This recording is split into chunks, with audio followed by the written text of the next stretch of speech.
So I'm going to ask our panelists to come up and join me on the stage. Waymon Armstrong, founder and CEO of Engineering and Computer Simulations, not to be mixed up with stimulations. And Dolly Oberoi, CEO, and I hope I said that right, of C2 Technologies, I got the thumbs up, Inc. George Cheros, President and CEO of the National Center for Simulation. And Carolina Cruz-Neira, Interim Director of IST/PRI, Agere Chair, Department of Computer Science, University of Central Florida. And leave it to academia to give the longest title known to mankind. So I appreciate you all being here. I am a stand-in for Guy Cunha, who is our Economic Development Director. And because of that, I have been given speaker's notes that are very comprehensive, because you all know I wouldn't have come with them on my own. So let's set the stage for the discussion. When people think of Central Florida, what do you think of? Seminole State. You think of the short guy with the big ears that's cute and sings songs, right? Steamboat Willie. Well, we think we think differently. Tourism is a major part of our economy, but just a few miles from that tourism corridor, we've built something absolutely unique in the country. Central Florida is a global epicenter for modeling, simulation, and training. Didn't happen overnight, and it didn't happen without reason. It's a result of decades of partnership between the military, academia, and private industry. Many of you may know it as Team Orlando. Might need to change that name. Team North Orlando, remember that disaster? Okay.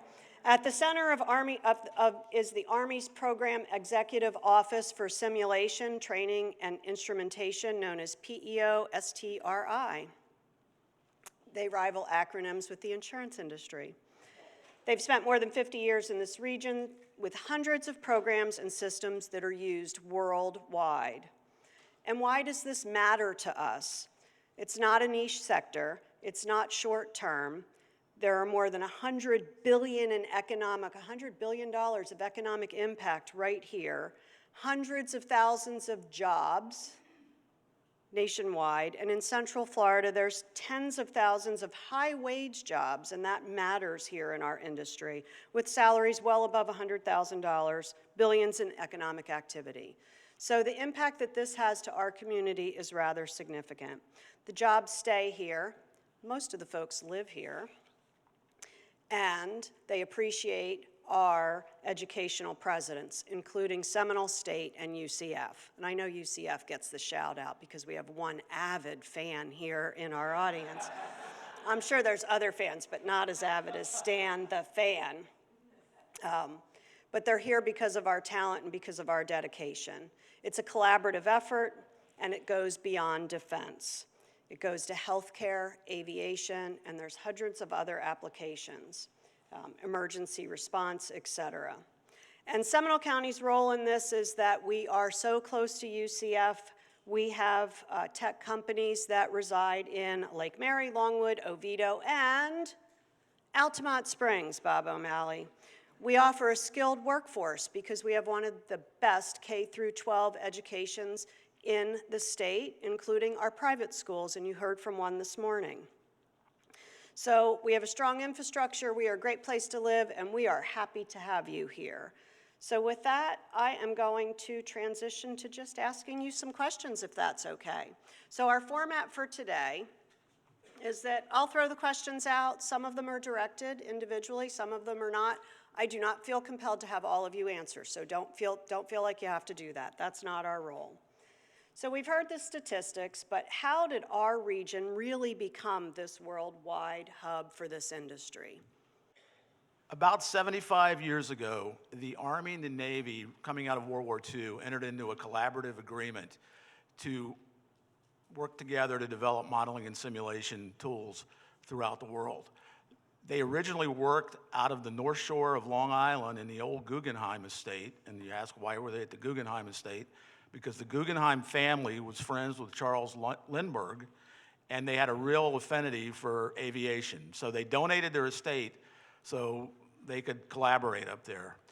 Some of you that have been here for a long time also know that we had a naval training center on the site that is now Baldwin Park. And in the early 60s, that group of individuals relocated to Central Florida, the Army and the Navy, to collaborate out of the naval base. In the mid-'80s, there was a desire to build a research park out by UCF, and we needed an industry to form that research park, an anchor tenant, for lack of a better word. And modeling and simulation made a lot of sense, not only because the military was in the area, but UCF had the Institute for Simulation and Training, which was the only graduate program in modeling and simulation in the United States. There was a couple hundred acres next to the university that was available. At the same time, the Navy received some MILCON, military construction money, to build a new building, and they were going to build it at the old Naval Training Center base. And our community approached the Navy and said, if you build that building next to the research park, or in the research park, we'll give you the 40 acres in the middle of the park, and then you'll be next to the university, and there'll be plenty of room for industry to expand around you. Long story short, here we are, 40 years later, $7 billion worth of contracts come out of that industry. They've been joined by not only UCF, but industry represented by our organization, the National Center for Simulation. And like the chair, Herr, said, I think we're going to hire you as a spokesperson. Andria. Andria, okay. Andria. Significant economic benefit. You can hire me as your spokesperson. You may regret that, though. I'm just going to warn you. Some of you are thinking it. I know it. All right. Can you share some of the interesting things that have been developed here and the usage that happens in every day? Since I represent UCF, I think we have contributed in many different ways because UCF does a lot of R&D, very early R&D, so kind of look ahead and scout technology. So you look at the way we train people, so there's a lot of training technologies from the actual physical hardware, the displays, the structures that are being used, as well as a lot of the methodologies that people use. Like most recently, we have some teams that have developed a lot of the mental health protocols when people go into extreme environments, whether there are battle environments or they are in a space. So there is a broad range, not only of technologies, as well as procedures, methods, and approaches. And of course, there is all the impact that an organization like UCF has with all the workforce that we have put out there. So right now, UCF is the #1 workforce provider for a lot of the aerospace and defense industry that happens here in Central Florida. Yesterday, as you all know, our Termis 2 launched very successfully. I was actually inside the Kennedy Space Center, and since I'm a recent Central Florida newcomer, I learned that about 30 to 35% of the Kennedy Center are all former UCF graduates. So I think there is a lot of products, in a sense, that we as a community have put and have stayed in this community, and that's what helped us grow so fast. How many veterans are here? First of all, thank you for your service. If you go.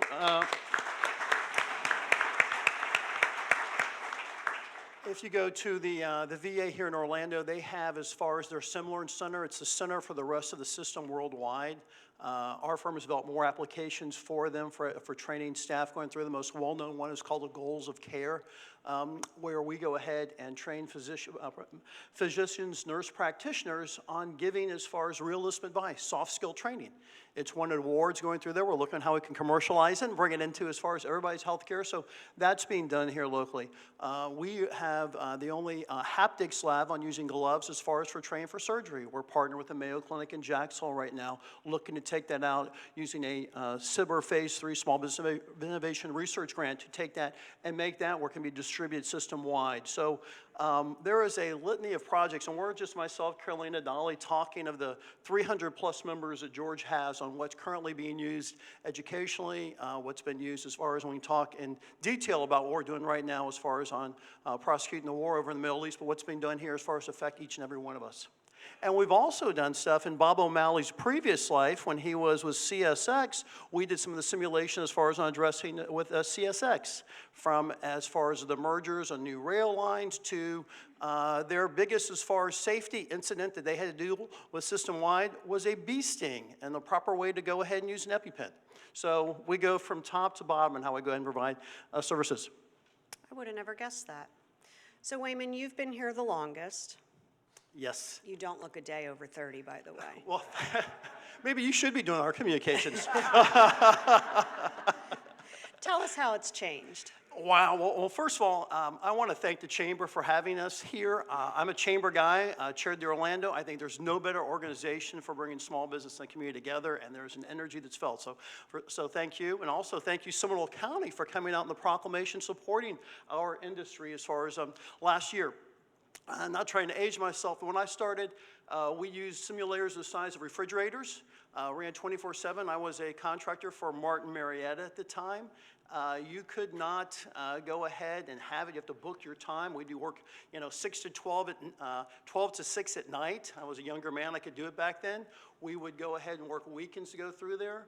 It changed. It'll be 9/11 will be 25th anniversary this September 11th. We were one of the two firms that Congressman John Mike invited up to show technology. When we went up for that demonstration, we took a CRT monitor, some of you remember it, a standalone about 60-pound simulator, and a workstation to go ahead and do that. Fortunately, we were able to borrow the luggage car from the hotel to wheel it around Washington to get it in to do the presentation. Now my phone that I have as far as on the desk has more power than we had back then. So what's being done right now, and a lot of that's been driven by gaming, the capability that you have in the processing power going forward. I think when people look though and they think, and Dolly could address this as well, everybody gets enamored with the technology. Our focus is human performance improvement, and that's what we use technology for, and I think that's what a lot of times people forget. That is a really good recalibration. And I appreciate that because eventually I hope to, live to 100, when I go in for a medical procedure that the human performance is improved. We take for granted what happens in the everyday life that you all have provided us with better outcomes, et cetera. So that's amazing. So we'll transition from the old news to the new news, Dolly. Dolly, your firm is relatively new after expanding into Central Florida. Why was establishing an office here so important? Thank you for having me. As I said, I'm an immigrant from Washington, D.C., but I'm legal. Thank you very much. We should probably check that, though, given that origination point. Okay. I think I'll pass that muster. Thank you very much. But again, George and Carolina and Waymon, they've been very welcoming. While we're DC-based, we're not new to the modeling and simulation business. Started the business over 3 decades ago. I cut my teeth in this industry. And we've supported the warfighters forever, from healthcare. I was mentioning just now to Katrina that we've done a lot of work with the healthcare industry, supporting the warfighters at Walter Reed Hospital, training them to go to the field hospitals and remotely do surgeries and all kinds of things that we've done for from healthcare to weapon systems training to railroad. I rode the railroads, by the way, for Burlington Northern Railroad. So we did all of that. And having done a lot of work for over 3 decades for a multitude of industries using simulations and modeling and virtual reality and AI, we've been coming to ITSEC. I looked at Orlando from a distance with envy for many, many decades. And then I said, you know what, I'm just going to go there because this is the mecca for modeling and simulation. This is where the ecosystem is. The talent is here. The government is here. The defense is here. Even the Disney, Disney has a big influence on this industry over here.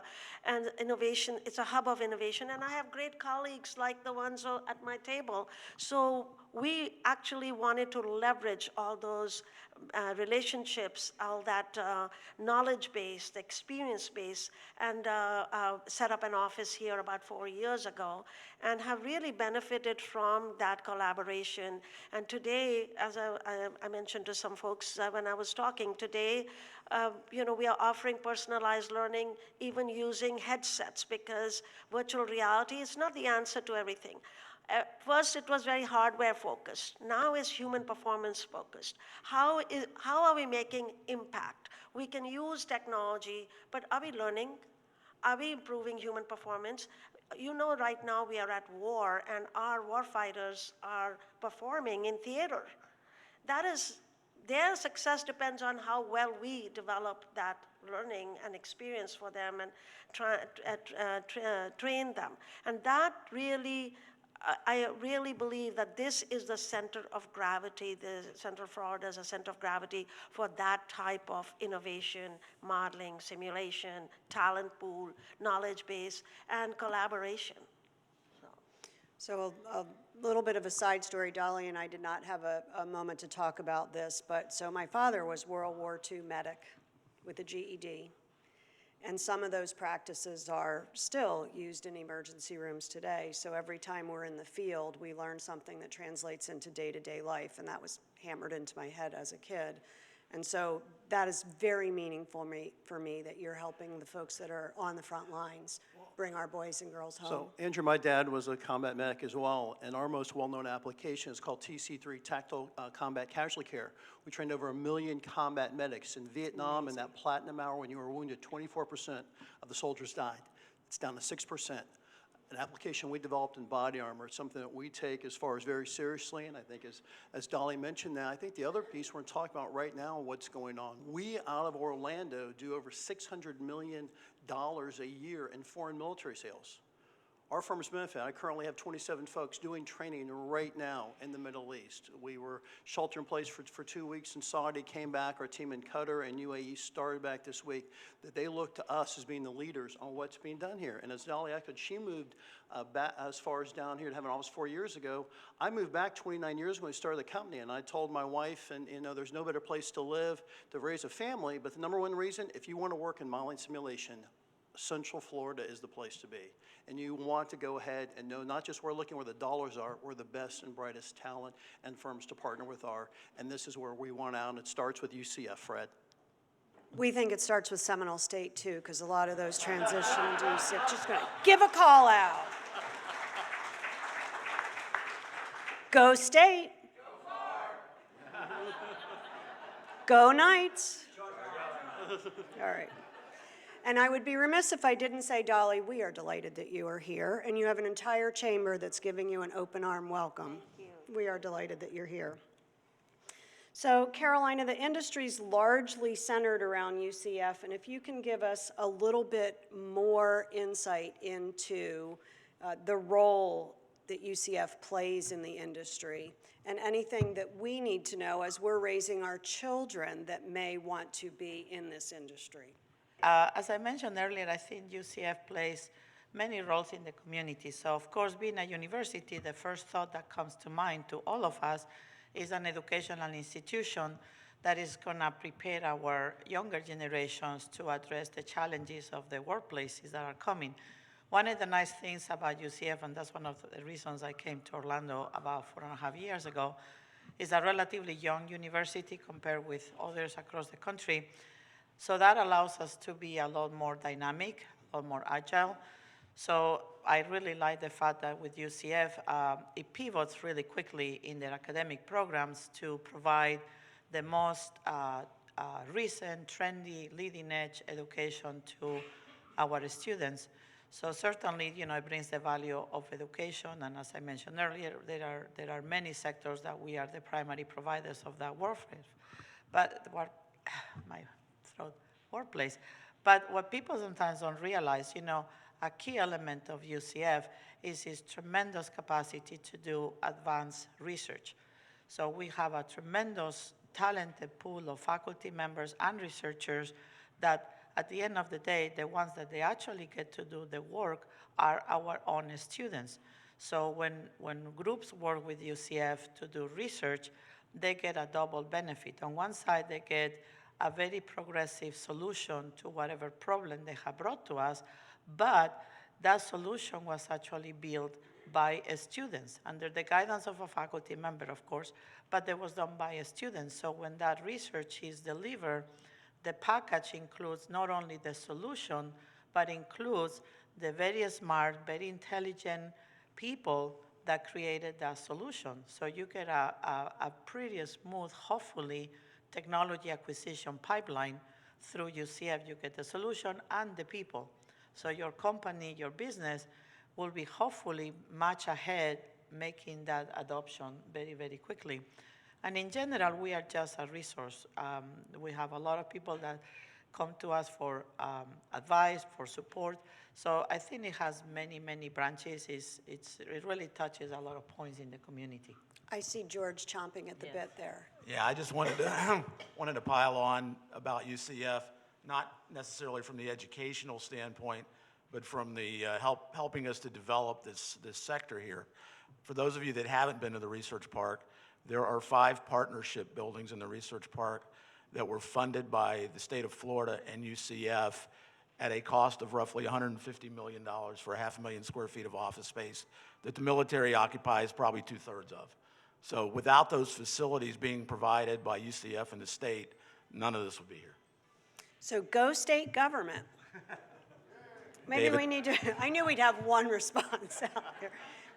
We need to have a cheer for that, David. That can be your retirement plan, is what's the cheer for state government? Go state. We're gonna have to think of something. We're gonna have to think of something. So I'm gonna turn it over to the audience at this point. Are there any questions in the audience? And don't feel compelled if there's not one. Andre's already got his hand up, so we'll send a mic around, and then I think we have somebody in the very back. We have a few minutes left. Yep. Hi there, good morning. Thank you for this great discussion today. My name's Andre Klass, founder and executive director of the nonprofit Christian Tech Center. I started my career in technology actually when I was 17, working in flight simulation, and so of course it was a wonderful experience which led me to where I am today, running a charity that gives away computers for families in need. My question for the panel is, as the simulation industry has continued to build, especially right here in Central Florida, what initiatives are industry leaders actively looking to do to try to inspire the younger, the next generation in a prospective career into this highly prized space? That is a great question, Andre. George. I'll be happy to answer that. About 5 or 6 years ago, when we did our strategic plan, we do the typical SWOT analysis, and the biggest threat that our industry has is not having that pipeline to supply the workforce of the future. So we really focused our efforts on developing a workforce education program. And our program starts in the 5th grade. It is, the old saying goes, if you don't get kids interested in math and science by middle school, you've probably lost them. So the Department of Defense has a wonderful program called Starbase that they actually fund. And we were fortunate enough to get a Starbase grant. So we have 5th graders coming to our lab at our offices in Partnership Building almost every week of the year, and they get a 1-week program from, 9:30 to roughly 2 o'clock in the afternoon to get exposed to a lot of elements of not only modeling and simulation, but all STEM elements. And, it's very enjoyable for them, but it gives them insights into what's possible going forward. Take that forward, we do summer camps. Good news, bad news, we opened our summer camp up for registration last week, and it was filled in about 2 hours. For middle school students, those middle school students end up becoming camp counselors going forward. Waymon can attest, his daughter is one this year. She's coming back from college to be a counselor there. And then we do we provide a lot of college scholarships. We just had our charity golf tournament last week, and we've raised in the last 12 years, but we work jointly with the Lou Fry Institute for Politics and Government, and we've raised almost $750,000 doing that. That is fantastic, and I hope that 50% of the kids in that camp are girls. It's probably more, actually. Yeah. If I'm like, I'm old enough to remember being told I didn't need to learn math. I know. Well, they are talking to somebody that was Yeah. going to be a classical ballet dancer, and here I am. So, you know. Just to add what George said, I mentioned earlier, that I was attracted to UCF because of its ability to pivot.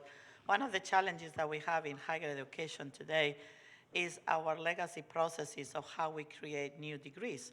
And of course, right now, the world, moves very, very quickly. Just for the audience in general, if we try to create a new degree at a university, is minimum a 2-year process from the moment that you define the courses that need to happen, process all the internal approvals, then you get accredited, blah, blah, blah. So minimum is 2 to 3 years to put a new degree.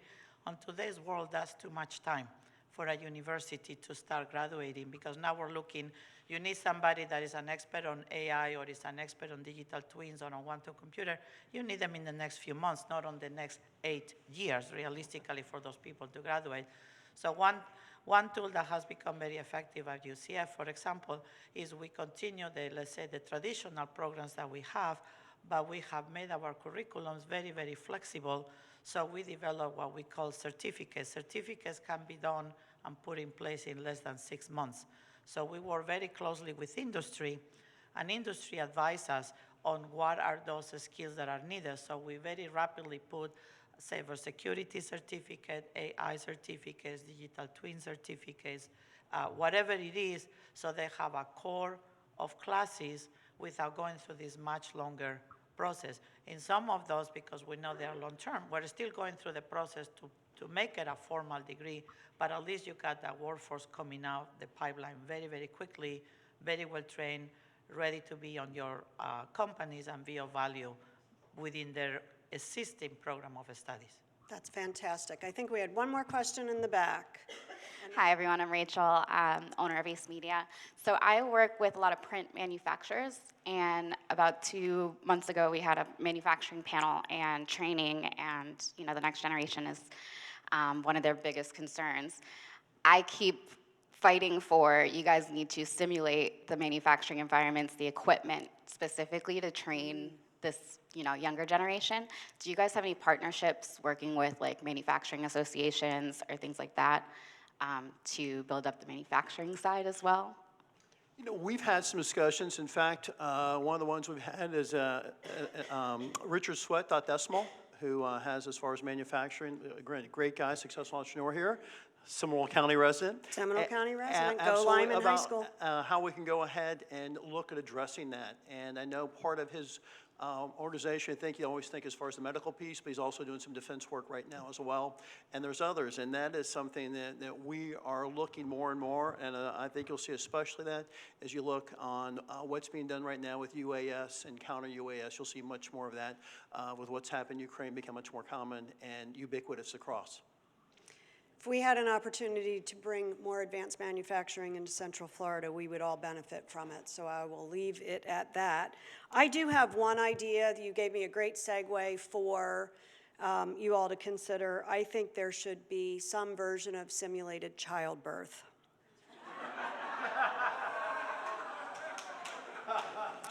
I think there's 2 use cases for it that pop to mind immediately. One is certainly husbands. That's obvious. But the other is your teenage child. When you want to pull them by the ear, you should make them go through simulated childbirth, and then they may listen to you more. So I will leave it at that. Ladies and gentlemen, you have been fantastic.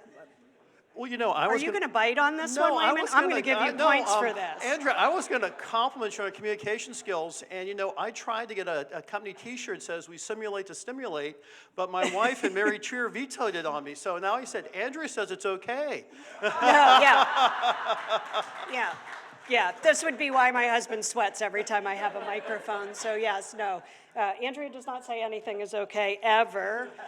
We appreciate you being here. We mostly appreciate you being in this industry and supporting our community, and you need to know that we are here to support you as well. With that, I will bring Rebecca up. We will say thank you to you all. It has been my pleasure.